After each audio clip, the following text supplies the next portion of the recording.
Welcome! Hey, welcome everybody. This is the Ground and Pound Show with Craig. Pound Show with Craig. And Sean, of course. Welcome to another week's video. Whoa, Craig. Slow week, but lots of stuff as well. Slow fucking week. I've been kind of bored this week. Yeah, but listen, we also had some big stuff happen last weekend. We had Bellator 207, 208. I think they should have had the two of them in the same card. It would have made for a big pay-per-view, because apparently they didn't do as well for numbers. I mean, like, if you look at the card, like, especially the prelims, it's all like 0-1 and 1-0 fighters fighting. Like, nobody knows them. They could have got all those known fighters onto one big card and they could have probably done better numbers and made more money, but sure, look. Big highlights, we had Mike Kimball, 6-second knockout, fastest that was a great knockout. And he's also managed with the same people as McGregor. McGregor FaceTimed him before the fight, wishing him the best of luck. And he went by McGregor's book, man. He knocked out someone in a couple of seconds. So, Baby Slice lost. Yeah. Poor Baby Slice. He looked very bad. Yeah, he didn't look great. As did poor old Chael. Now, in fairness, Chael took a massive blow to the face where any other heavyweight I think would have been knocked out. But Chael, for some reason, his chin is strong as hell. And he took it like a champ. He took the loss like a champ. Exactly. He took it like a champ. He was talking about on his podcast during the week, and he was just explaining what went wrong, and straight into interviews after it, and just gave an honest synopsis of what happened in the fight. And respect to Chael, we both had Chael to win. Yeah, unfortunately. But this week's Craig and Sean winner is Craig O'Hara, because he betted on Ryan Bader. Smart choice. I betted on the two fights. I betted on the meathead Matt Mitrione, just because I think he's kind of funny, even though I don't even like him. But I think Ryan Bader just has that lovely, hug wrestling and hugged them out for 3 rounds. And is there an argument to be made that Ryan Bader is of the elite in the world at light heavyweight, up there with the very best? He's above, he is at the probably top 10, I'd say, in the world at light heavyweight. But I mean, he's not really that exciting to watch or whatever. But he still is a great fighter. You can't deny that with him,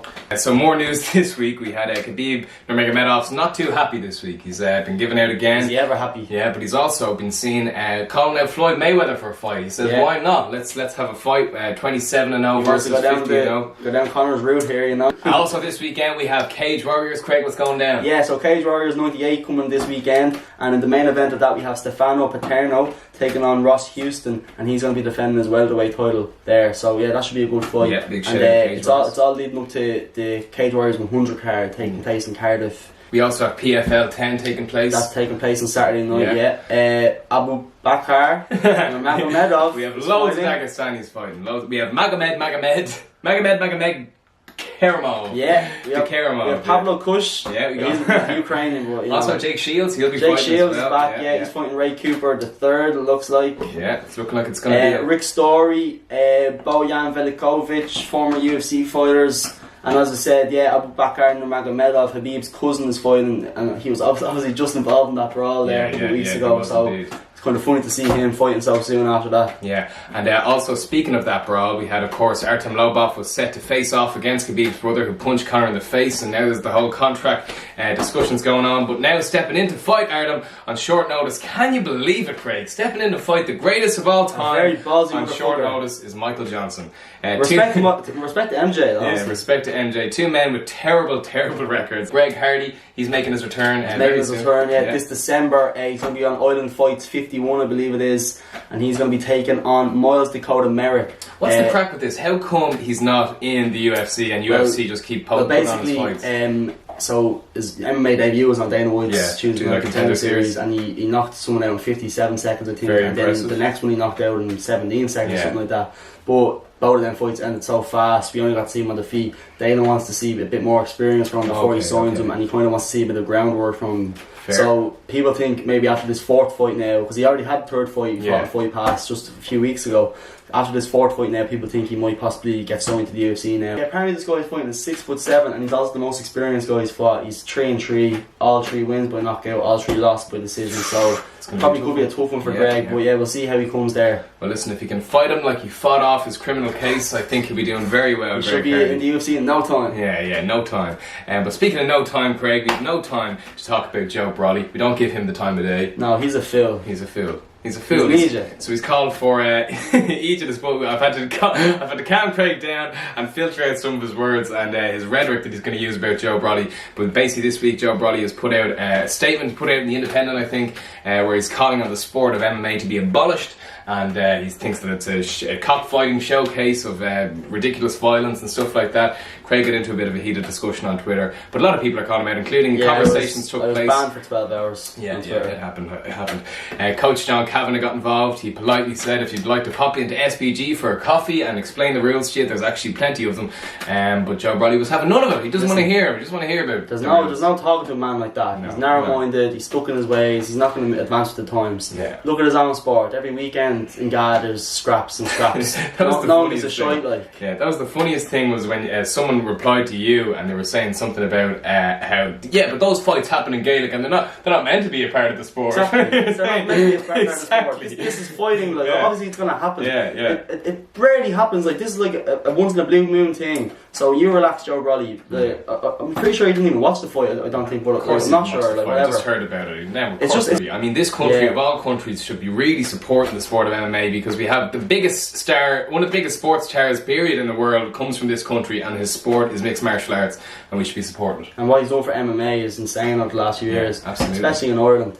So that's our 2 cents on it. Announced this week also is Kat Zingano will be taking on Megan Anderson in the featherweight division. So Zingano's moving up in weight class to take on the Australian Megan Anderson. A real quick mention as well, Eddie Alvarez has officially left the UFC. He's joined One Championship Fighting, and well, listen, we can't be sad about it. I mean, he's going off. He's got to make that paper. I mean, got to put bread on the table. He's been in some great fights in the UFC, and I thoroughly enjoyed watching him. Absolutely, he's had some great fights in Bellator.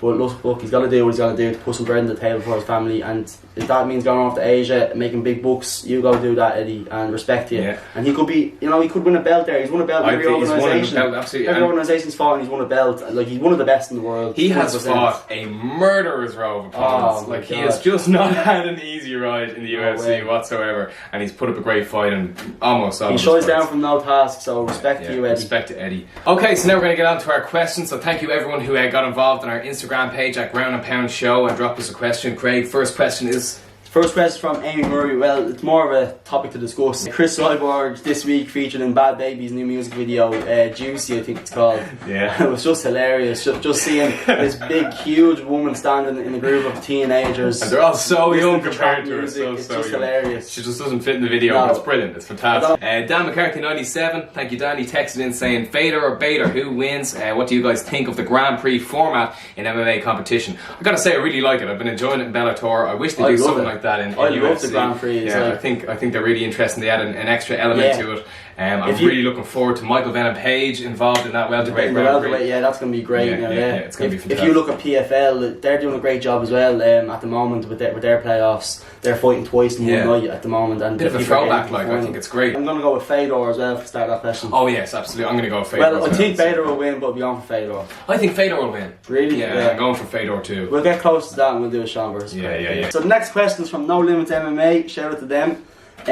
How does Khabib match up with Tyron Woodley at 170 pounds? I think terrible. Yeah, terrible. I'm not liking that one bit. I don't see many people that match up well with Woodley at all, to be honest. Insane. He's absolutely insane. I think we're only now realising and appreciating how insane of an athlete he is. He's one of the most well-rounded fighters in the UFC. Yeah, 100%. And the highest fight IQ there is. So I think that'd be a terrible matchup for Khabib, and I think he'd get knocked the fuck out. Yeah, absolutely. And our last question comes from Jordan Brown. When does Big Brock return? I suppose once USADA stop hassling the man and let him take his steroids. Yeah. I don't know, there's nothing planned yet. Obviously Daniel Cormier is now after taking the fight with Derek Lewis, so it's not looking like it's going to happen anytime soon. But the Americans are saying January, so January. Okay. It could be. I say maybe February possibly if he is going to come back to fighting. Whether that be against DC or somebody else, who knows, but I think February. I'm going to go February. Listen guys, that's all for this week's episode of Ground and Pound. Thank you so much for joining us and being a part of your week. Hopefully we'll have this video up and more videos coming kind of more frequently at Tough News. Hopefully. Look, follow us on Instagram at Ground and Pound Show. Follow Craig O'Hara at O'Hara Graham. Follow myself. Follow Sean Carey. Follow Gareth Sweeney at Gareth_Sweeney. I don't know. Yeah!